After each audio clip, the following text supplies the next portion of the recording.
Welcome back to another episode of Xanathar's Guide to Everything. Today we talk about the monk, the kind of intermediate member of most parties.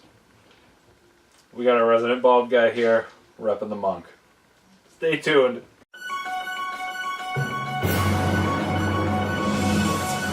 So you'll be happy, the monk has 3 pictures for you to look at today. Yeah, I like the pictures. You want to start with those? The 3 pictures of the monk on page 33? Sure. Going from left to right, there is a tiefling, drunken master. There is a halfling, Kensei, and a human sun soul. She's got some white eyes, but yeah, I don't know. I like the pictures. Words are hard.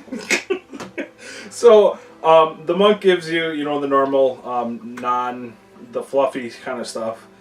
So it gives you monasteries. Makes sense. Different things for that. If your monastery has like a monastic icon, they're all animals or monsters of some sort.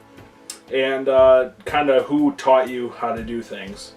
And then the traditions which they give, they start with the drunken master. And the first thing you think of drunken master, there's so many movies and series and things that... Jackie Chan. I think Jackie Chan is in a movie called The Drunken Master. Well, there you go. So you kind of get the idea, someone who's very fluid because of their inebriation to some sort of choice beverage.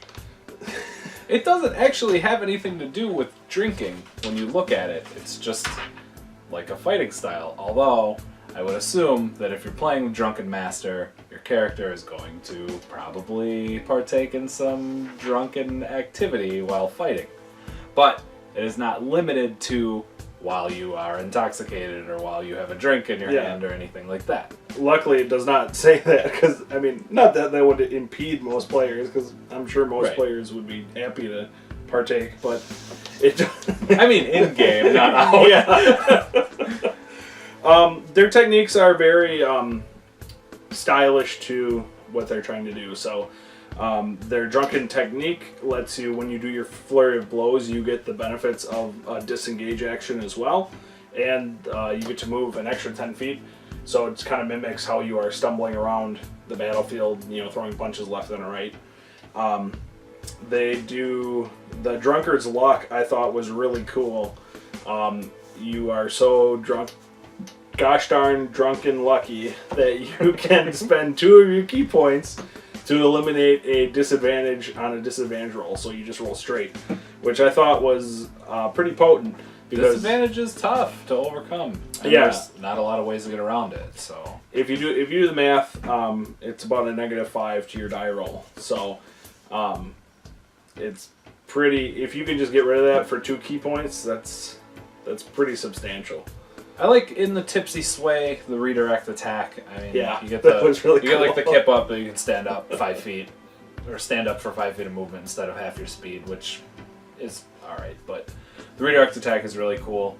You can spend a key point to redirect an incoming attack to a creature within the attacker's range, so you can kind of dodge out of the way. And nope, it's within 5 feet of you. Oh! So it's not necessarily better, but it just means that if within you're 5 feet of you, I thought it was within 5 feet. If you're playing the Drunken Master, your tank better watch out from some blows coming from.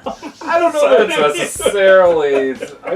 It does say creature, so you could redirect it at Sir Benton if you wanted to. That sounds like something the Drunken Master would do. Probably. You're stronger than me. Watch out! Sucker. His capability is it's good for like a group of enemies. It sort of like mimics whirlwind attack a little bit. You can make up to 5 flurry of blow attacks, provided you're targeting a different creature with each attack. So in that sense, you sort of want to get surrounded, and then you can team it with your redirect attack, blow all your key points so that your enemies are just attacking each other. That would be pretty cool. what's cool about Intoxicated Frenzy is it's one of the ultimate abilities that doesn't say it needs to refresh after a long rest. So Correct. you can, every turn, as long as you have a couple key laying around, oh, it doesn't even take a key. Just at 17th level, you can start throwing. You just do it. Fury of Blows all over the place. So, especially that ties really well together with the Drunken Technique, because that gives you the disengage action, which lets you move. So if you're doing flurry attacks with movement plus an extra 10 feet, so you can't get attacked in between, you can just throw your punches and then up to 5 different enemies. That Right. you can do some really crowd clearing activities with that. Words. Yeah. I think I'm going to switch to pictures from now on. No, the pictures are my thing. Next up, we have Way of the Kensei. They're kind of cool. They, it's the idea that they're a group of monks who use their weapons with what they're punching and things like that.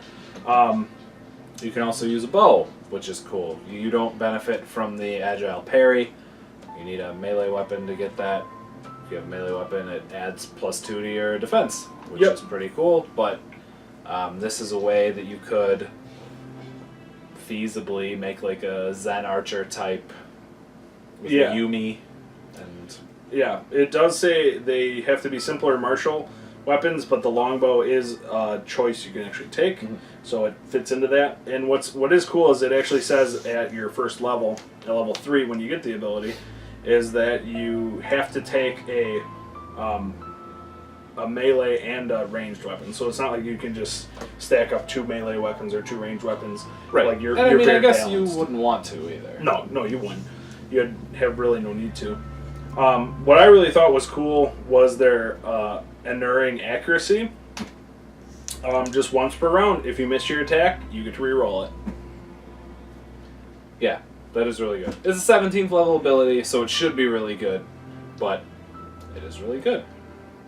I mean, so far, that's probably, I mean, granted, the Intoxicated Frenzy is really strong too. Sure. But I think being able to re-roll those misses, you always hate when you roll 1 and you just want to throw your dice against the wall. So the enduring accuracy just says, Especially with action economy being what it is in 5th edition, it's hard to get, it's hard to stack multiple attacks together and stuff. I mean, not that you're ever really going to struggle with that as a monk, but yeah, just the actions that you do have are more meaningful because you don't always have as many. Yeah, and then the 11th ability, which we skipped, is really neat. You get to essentially enchant one of your Kensei blades by using your key points, which lasts for a minute, so 6 or 10 rounds. And you can spend 1 to 3 key points to give a bonus to attack and damage based on how many key points you spend. So if it's a really tough fight, you spend 3 key points, you have a +3 magic weapon in the fight. I don't know, I think that in itself is pretty potent. Right, and you can still use your flurry of blows with these weapons because you're proficient in them. And they're monk weapons. Right. So you're flaring and blowing a +3, longsword. Well, it wouldn't be a longsword, but it would be cool if it was. Yeah. Is a short sword a simple weapon? I would have to double check. I don't know. Maybe some kind of sword. A dagger. At least you could at least flurry of dagger. Those D4 +3. Yeah. Plus your strength or dex, so maybe +6. Ooh boy. 10. Next path kind of had both of us shaking our heads in a little bit of confusion. It's called Way of the Sun Soul. It's really neat, don't get me wrong. When I thought about it more, I really like it. It's reminds me of Street Fighter a little bit, like the Radiant Sunbolt. You can spend a key point to project sun energy from your body. So I just go to the Hadouken right away. So right. Yes, if you want to Hadouken your enemies on the battlefield, Radiant Sun Soul, Way of the Sun Soul is the way to go. Yeah, and they definitely feel like a wizard monk, which doesn't really tie or very well. like a light cleric monk or something, but they use their light to deal damage to living creatures, like not just undead. Yeah. And then at level 6, you can spend your key points to do Burning Hands. So again, it's very like spellcastery, monkey. Yeah. At 3rd level, you're Ken and Ryu, and at 6th level, you're Akuma. And you just keep going through the Street Fighter characters. So apparently, the Way of the Soul is just the Street Fighter on loop. Yeah, except you never really get like a Chun-Li ability or anything like that. You don't get the big M. Bison fist. It's sort of underwhelming when I think about it like that. It's missing the important parts. Yeah. You don't get the mask or the claws like Vega. I could go on and on. Be sure you read Xanathar's jokes about the monk. They are exceptionally funny. I think they are.